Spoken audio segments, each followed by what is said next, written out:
Eso no ha ocurrido Y en algunos de Chile. ellos testigos a sueldo, básicamente, Eso con no ha sueldo. ocurrido en Chile ni en las épocas más oscuras de nuestra historia institucional. Y todos tenemos pleno conocimiento de que hemos sido testigos de cómo en Chile, en épocas de vulneración sistemáticas de derechos humanos, que afortunadamente han logrado que hoy día se pueda perseguir la responsabilidad penal de quienes fueron autores de esos hechos, categorizados como delitos de lesa humanidad, jamás han enfrentado un proceso de estas características. Nunca. Entonces lo que uno dice, mire, yo no puedo estar, o sea, uno no puede decir, estas personas no deben ser, no se debe perseguir su responsabilidad criminal en el evento de que sean autores de hechos que constituyen delitos.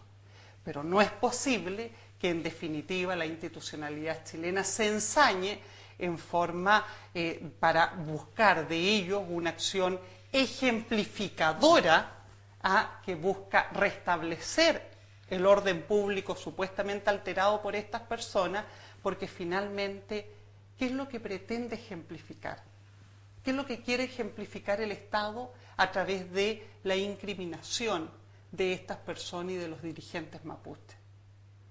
Pretende darle testimonio al pueblo mapuche que no va a tolerar sus estrategias de movilización. Y resulta que el pueblo mapuche puede dar testimonio de que han pasado 200 años de historia. ¿Y qué es lo que ha hecho finalmente el Estado de Chile respecto a sus demandas? Ha regularmente reducido sus tierras. Las pocas tierras que están en su poder hoy día están finalmente devastadas por la sobreexplotación de los recursos hídricos que hacen las empresas forestales alrededor, por la contaminación con agroquímicos, producto precisamente del uso de estos insumos en las plantaciones. Aquellos que en la zona cordillerana no están afectados por las empresas forestales empiezan a ser afectados por las centrales hidroeléctricas. Entonces, en ese escenario parece ser que al menos tienen derecho a protestar.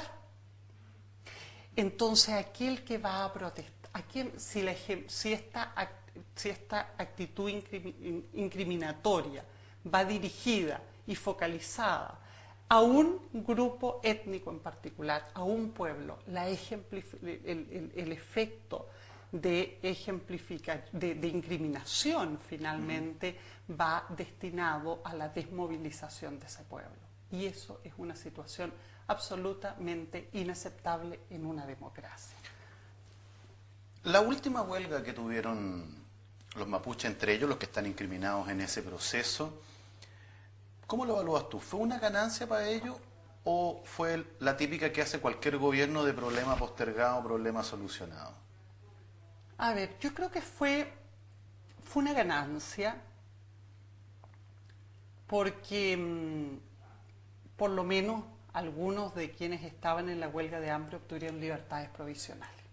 Yo creo que en el escenario de la decriminalización que hoy día viven estas personas, la verdad que obtener la libertad provisional es sin lugar a duda un elemento relevante. Ahora, no es una libertad provisional cualquiera, es una libertad provisional que está avalada por un testimonio escrito por el gobierno, en donde da cuenta de que este acuerdo responde al más alto interés de Estado y que se enmarca en la puesta en vigencia en Chile del convenio 169. Por lo tanto, legitima las demandas políticas del pueblo mapuche que están en la base de sus estrategias de movilización política. Yo creo que eso es un tremendo logro. No lo había hecho ninguno de los gobiernos de la concertación. Y que lo haga el gobierno que se identifica con la derecha política es particularmente relevante, porque ellos no son ajenos al proceso de criminalización. No, claro. De hecho, parte de la explicación entregada por los gobiernos de la concertación de la excesiva dureza con la cual estaban respondiendo a la protesta social mapuche era por la presión que hacían los grupos económicos que exigían garantizar gobernabilidad en la zona para seguir invirtiendo y por los latifundistas que, vinculados precisamente a estos sectores políticos, amenazaban finalmente la estabilidad política del país. O sea, desde esa perspectiva, aquí no hay ni un actor político vinculado a los partidos políticos ya sean los gobernantes de la concertación, los actuales gobernantes y quienes finalmente forman parte del Parlamento, que no hayan de alguna manera legitimado hasta este acuerdo, en definitiva, el proceso de criminalización mapuche. Entonces, desde esa perspectiva, yo creo que el acuerdo es sin lugar a duda una ganancia. Donde el acuerdo no es una ganancia o la ganancia debe ser relativizada, es que finalmente llevó la discusión o llevó la solución a la reforma a la ley antiterrorista.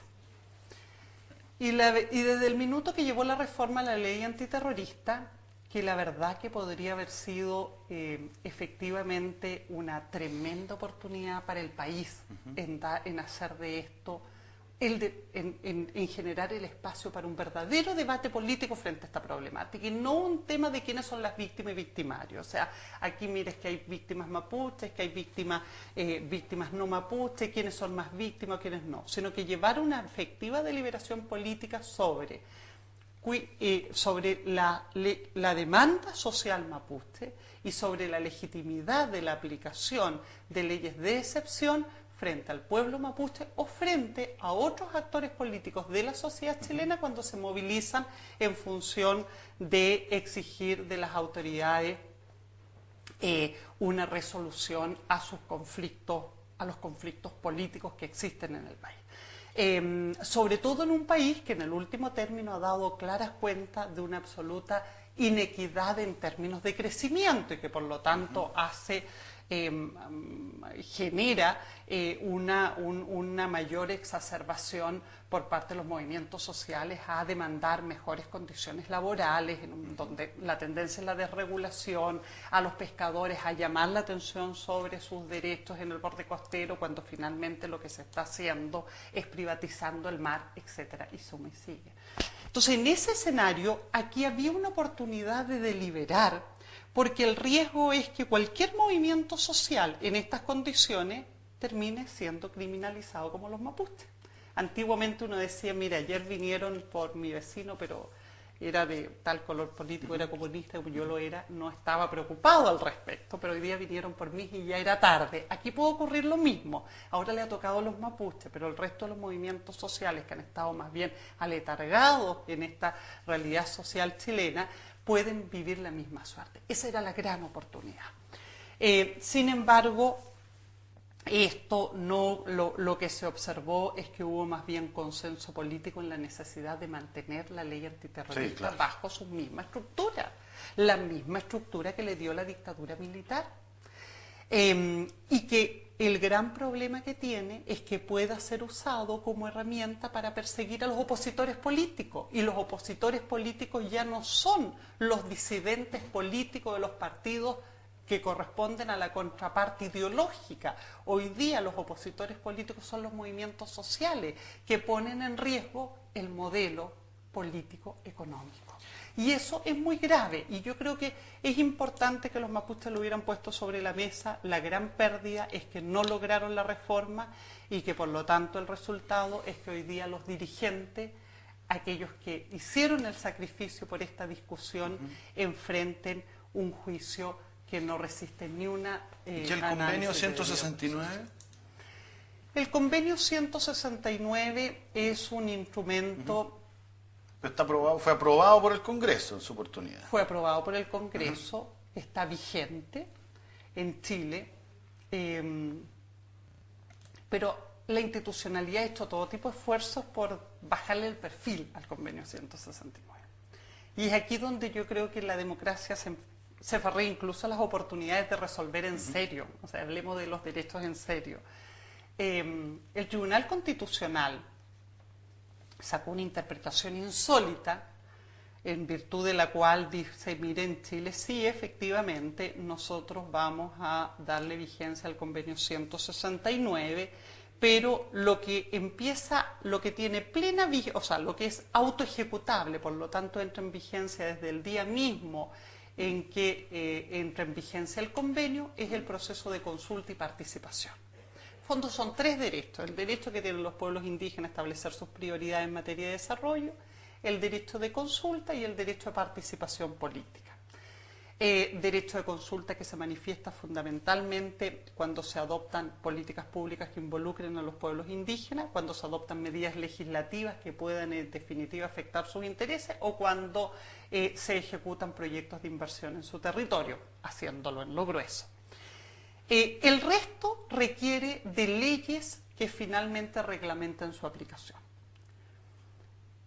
Además, entonces, ¿qué ocurre respecto de esto, digamos? Además se dice, mire, tratemos de ponerle una declaración interpretativa. Y el Congreso dice, mire, nosotros aceptamos, vamos a aprobar el convenio 169, pero con una declaración interpretativa. Que diga que en Chile el convenio 169 se va a aplicar estrictamente de acuerdo a las normas establecidas en el instrumento y se va a interpretar, si es que corresponde evolutivamente, de acuerdo a los tratados suscritos por Chile que se encuentren vigentes. Pero no vamos a considerar en Chile ni la jurisprudencia internacional, ni las declaraciones de los órganos internacionales para esta interpretación evolutiva, solo los tratados. Bueno, la OIT dijo eso no lo pueden hacer. O sea, el tratado debe ser puesto en vigencia en su integridad. Y el tratado dice que se puede interpretar evolutivamente de acuerdo a cómo evolucionan estos derechos. No solamente de acuerdo con los tratados, sino que con las declaraciones, con las recomendaciones y con la jurisprudencia. Ahora, sin embargo, sigue vigente la interpretación del Tribunal Constitucional. ¿Y qué ha significado eso en la práctica? En la práctica ha significado, primero, que los órganos del Estado no están aplicando el convenio 169. Entonces, cada vez que se discute un proyecto de inversión en territorios indígenas, salvo el proceso de participación ciudadana que establece el sistema de evaluación de impacto ambiental, no hay proceso de consulta. Y si además el proyecto entra por declaración de impacto ambiental, lo que son los más en una interpretación también antojadiza, porque tratándose de territorios indígenas y de comunidades protegidas por leyes especiales como la ley indígena y el 169, debiera ser sometido a estudio de impacto ambiental y al proceso de consulta. Entonces el tema ha terminado en los tribunales y en los tribunales la verdad que nos hemos encontrado con que las Cortes de Apelaciones sí han sido más proclives a reconocer el derecho de consulta conforme a los estándares del convenio 169, pero la Corte Suprema ha rechazado todos los recursos las partes que se han visto afectadas, en definitiva han concurrido ante la Corte Suprema, la que ha revocado todas estas sentencias favorables de las Cortes de Apelaciones, de Puerto Montt, de Valdivia, de Temuco, de Concepción, y finalmente ha establecido de que en Chile no es necesario tener normas especiales de consulta, sino que bastaría con el proceso de participación ciudadana del sistema de evaluación de impacto ambiental. Entonces, eso demuestra una miopía por parte de las autoridades públicas, de buscar, en definitiva, resolver el conflicto sobre la base de la restricción de derechos. Entonces lo que tenemos es un país que pretende resolver el conflicto indígena negándole derechos a los indígenas. Nadie puede tolerar esa situación y a la vez sentirse parte de un país, sentirse parte de un Estado. O sea, los mapuches no se sienten chilenos. ¿Cómo yo me voy a sentir chileno si en definitiva el Estado del que supuestamente soy parte decide que todos tienen derecho o que incluso aquellos con los cuales puedo asumir que tengo un derecho en conflicto, siempre va a ser privilegiado en función, en contra de los derechos que demandan los pueblos indígenas? Y esa es la situación que se viene dando incluso para la aplicación de herramientas como la ley indígena, el convenio 169, y el resultado es no restituyo las tierras históricas, y continúa la discriminación. Y los nuevos conflictos que tienen que ver con las tierras que tienen los indígenas en su poder los resuelvo a favor de las empresas.